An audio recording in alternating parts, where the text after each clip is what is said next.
Welcome, and thank you so much for joining us for this deep dive. Glad to be here. We're really thrilled to have you listening today because we're going to unpack a truly fascinating, high-stakes political development. Fairly volatile, really. Yeah, exactly. Unfolding right now in the Horn of Africa. Right. We're taking a comprehensive look at Somalia's federal parliament. Specifically, the recent move to approve a sweeping new set of constitutional amendments. Sweeping is definitely the right word for it. It is. And the mission for our deep dive today, for you listening, is to really get under the hood of how a nation attempts to rewrite its foundational rulebook.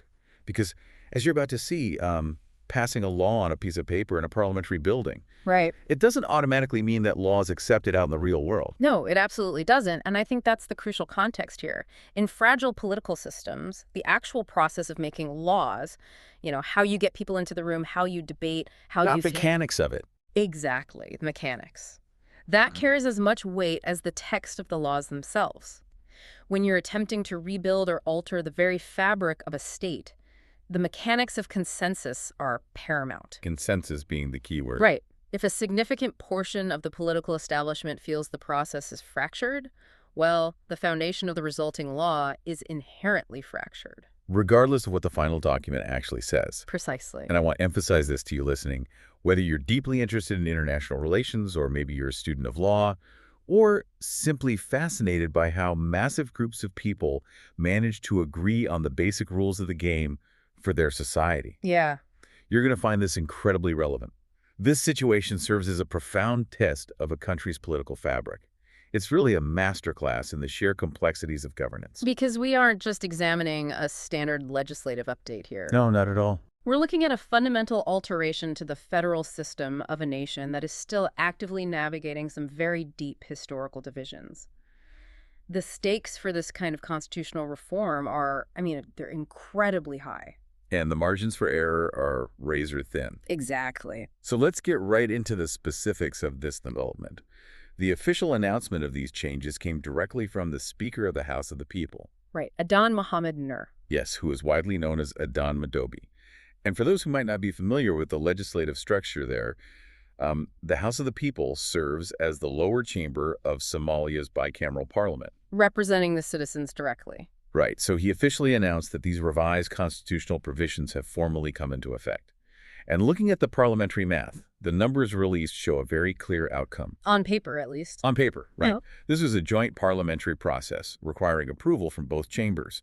The official counts indicate that 185 lawmakers from the House of the People participated and approved the changes. Alongside 37 members of the upper house. Exactly, which is the chamber specifically designed to represent the interests of Somalia's regional states. And, looking at those numbers purely on the surface, it portrays a decisive legislative victory. It really does. You have a significant majority of votes recorded across both chambers, followed by a formal declaration of adoption by the Speaker. In a stable, mature democracy, that sequence of events usually marks the end of the debate. The legislation is passed and everybody goes home. Right. The country moves on to implementation. And we really have to understand the sheer scale of what was passed here. Yeah, this isn't a minor thing. No. Framed as one of the most significant political developments in Somalia in recent years, it is an attempt to rewrite the core federal system of the nation. But, and here is where it gets really interesting, there's a massive caveat that threatens to derail this entire process. A huge caveat. You'd logically think a monumental change to a nation's constitution would involve everyone coming to the table, right? Debating fiercely, eventually reaching a compromise. You would hope so. But the independent parliamentary opposition completely boycotted the process. Completely. So Dan Madobi announces this as a done deal. And on paper, with those vote counts, it looks like a slam dunk. But honestly, looking at the political climate in Mogadishu, those numbers feel like a mirage. That's a great way to put it. They have the legal math, but they are entirely missing the political legitimacy. Which becomes glaringly obvious when you look at the opposition's response. The divide between legality and legitimacy is really the central theme running through this entire crisis. Yeah. The government can point to a completed parliamentary procedure and a tallied vote. But the opposition is flat out rejecting the entire exercise as invalid. In a system that requires broad, cross-factional buy-in to function, a unilateral victory like this, It can backfire, it can often be more destabilizing than a prolonged stalemate. and the opposition certainly didn't keep their rejection quiet, did they? No, not at all. Members of Somalia's independent parliamentary opposition held a prominent press conference right in Mogadishu to publicly decry the vote. They didn't just express disappointment, They used incredibly strong language. outright labeling the approval of these constitutional amendments as illegal. And the specific procedural complaints they're raising, they demand careful attention because they strike at the heart of how democratic institutions are supposed to function. Right, let's break those down. The opposition lawmakers stated, first and foremost, that they were simply not present during the proceedings. Which is a pretty big deal. It is. But their argument goes much deeper than just an uncast ballot. They claim the entire process lacked fundamental transparency. And that it was severely rushed through the chambers. Exactly. These are not mere complaints about losing a policy debate. They are attacking the fundamental integrity of how the vote was conducted in the first place. It's like we're witnessing two entirely different narratives of reality here. We absolutely are.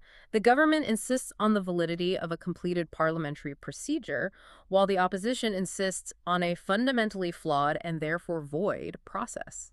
Speaking of that process, there is one specific detail regarding the mechanics of this vote that highlights how uniquely modern and honestly highly controversial this dispute has become. Ah, yes.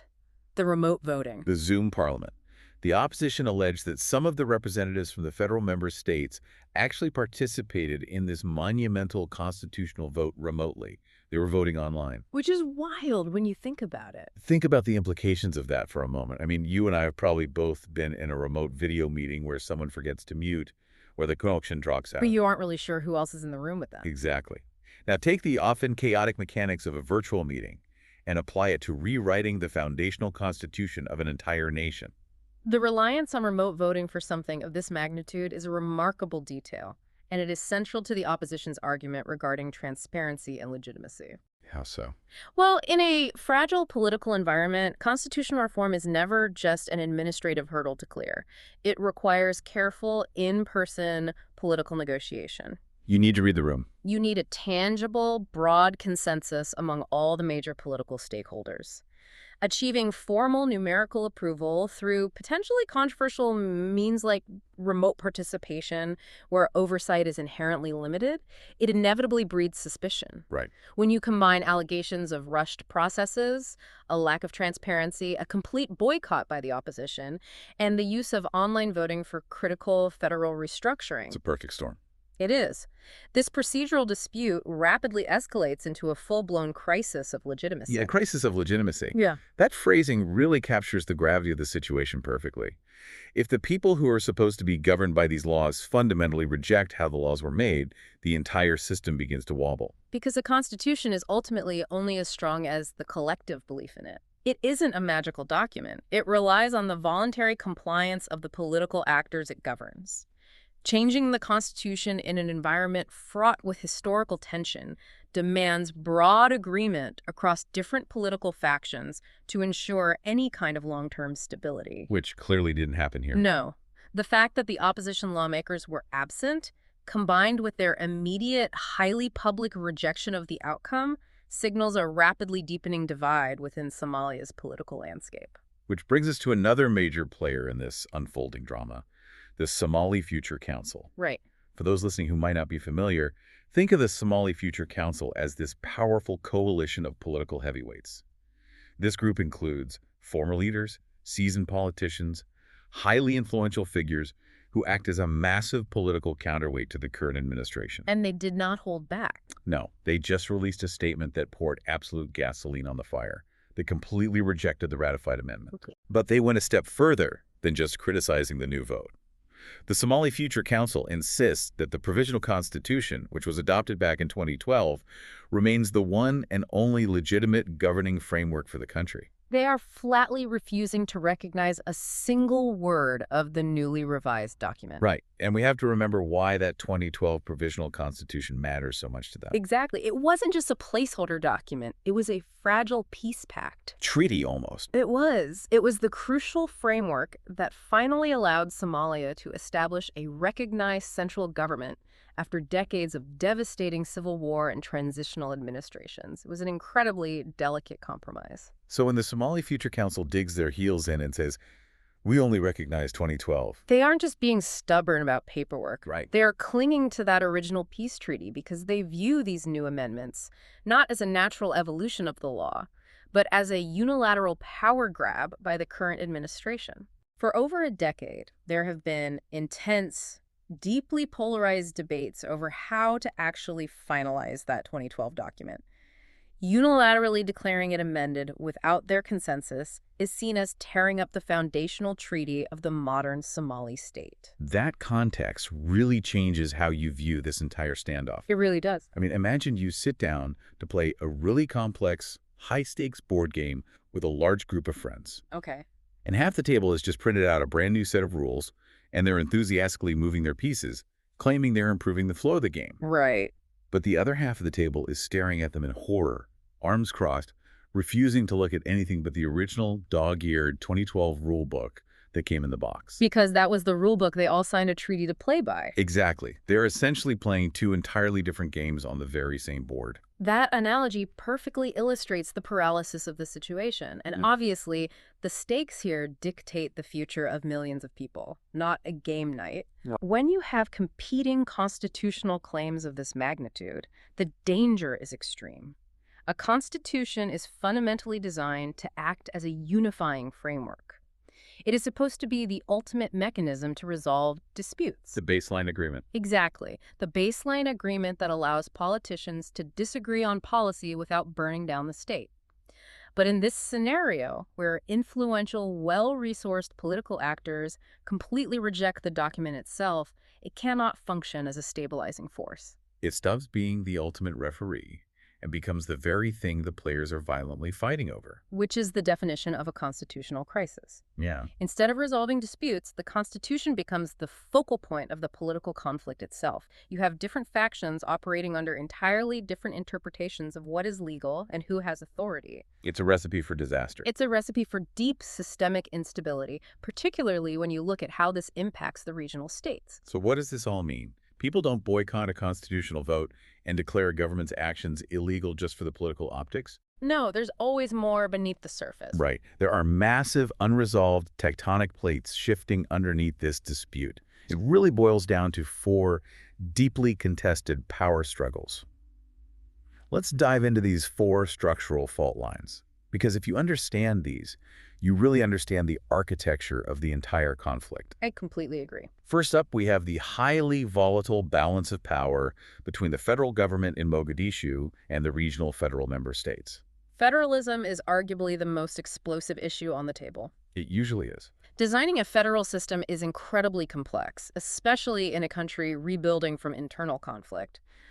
The federal member states are semi-autonomous regions that have, out of necessity over the years, operated with a significant degree of independence from Mogadishu. Right, they have their own setups. They have their own security forces, they manage their own local economies, and they are deeply protective of that autonomy. Naturally. The central government in Mogadishu, naturally, wants to consolidate authority, unify the security apparatus, and standardize governance. So there's immediate friction.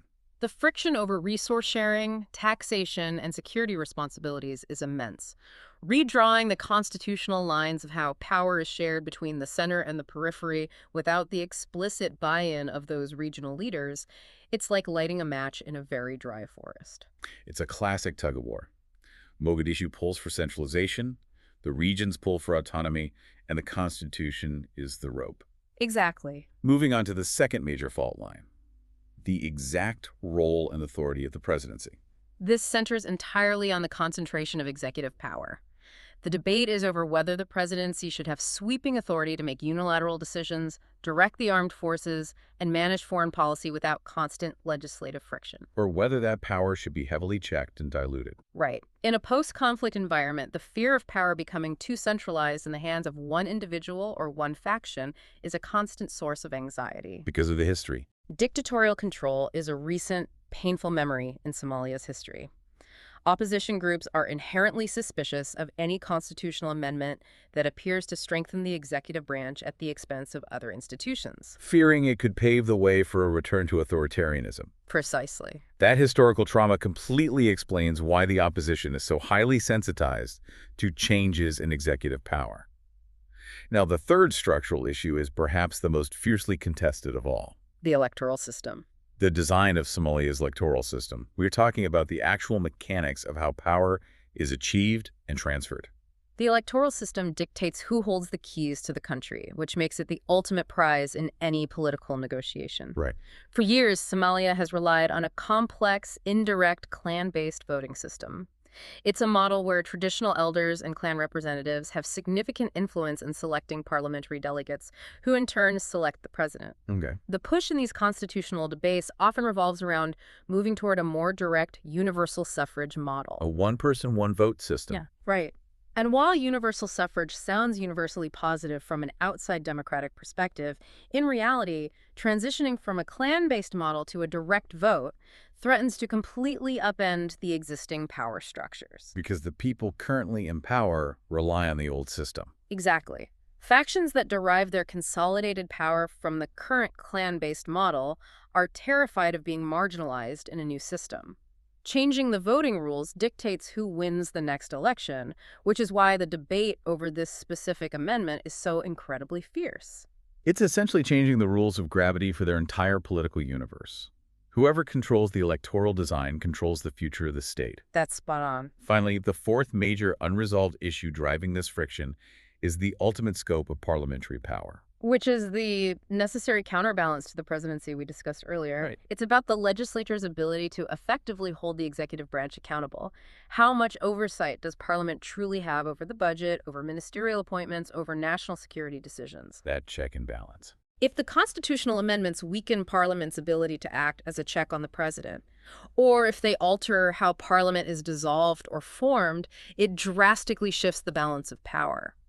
The opposition fears a scenario where a weakened Parliament becomes nothing more than a rubber stamp for the executive branch. So when you lay out these four issues, the tug-of-war between federal and regional power, the concentration of the presidency, the life-or-death design of the electoral system, and the scope of parliamentary oversight, it becomes so clear that these aren't just minor legal tweaks. No, they are nation-defining concepts. These amendments dictate who has money, who has guns, and who has a voice. Which leads us to the most critical point regarding what happens next, the reality of implementation. Right, because passing it is only half the battle. Exactly, because these massive existential issues are baked directly into the constitutional debates, ramming amendments through the legislature without broad cross-factional consensus is an incredibly risky gamble. You might get the 185 votes on paper in Mogadishu. But when it actually comes time to implement these new rules on the ground, especially out in those federal member states that deeply distrust the central government, they are going to face fierce, entrenched resistance. Right. Passing a law in the capital does not guarantee compliance in the regions. It loops right back to our board game analogy from earlier. You can print the new rules, you can read them out loud to the room, but you absolutely cannot force the other side of the table to actually play by them if they refuse to acknowledge the paper it's printed on. They'll just keep playing their own game. The formal approval in Parliament is, at best, only step one. The real defining test is acceptance. And the path forward from this controversial vote branches in two very different directions. Let's start with the optimistic one.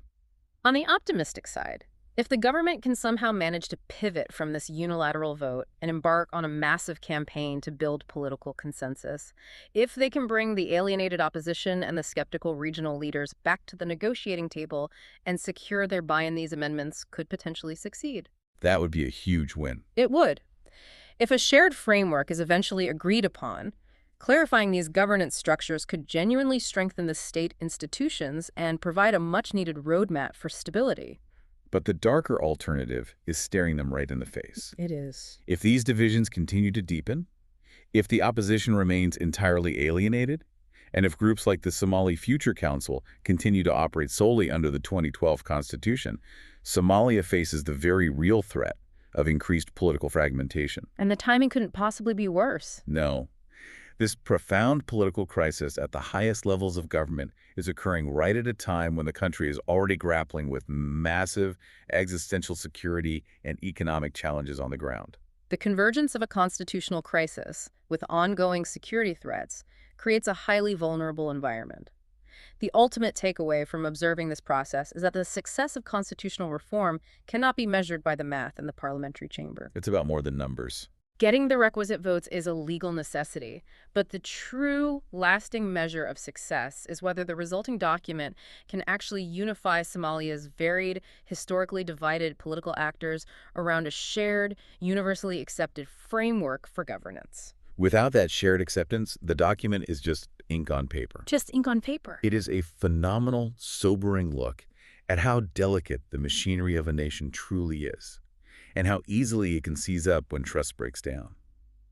We've covered the decisive, the disputed vote numbers, the explosive boycott, the modern complications of those Zoom parliament allegations, and the deep structural fault lines threatening to pull the entire process apart. It's a lot to take in. It really is. But before we wrap up today, I want to leave you with one final thought to mull over as you go about the rest of your week. Okay. We've talked a lot today about the Constitution acting as the ultimate referee in a nation's political disputes. But think about this. What happens to a country when the referee itself is the thing being disputed? That is the big question. Who steps in to make the final call? And how do you enforce the rules of the game when the very foundation of the law is fractured? It's a profound, incredibly difficult question, and it is the exact dilemma that Somalia is grappling with in real time right now. It really is, and we will undoubtedly keep a close eye on how it unfolds. Thank you so much for joining us on this deep dive. We really appreciate you taking the time to explore this complex, vital topic with us. Until next time, keep questioning, keep learning, and we'll catch you on the next deep dive.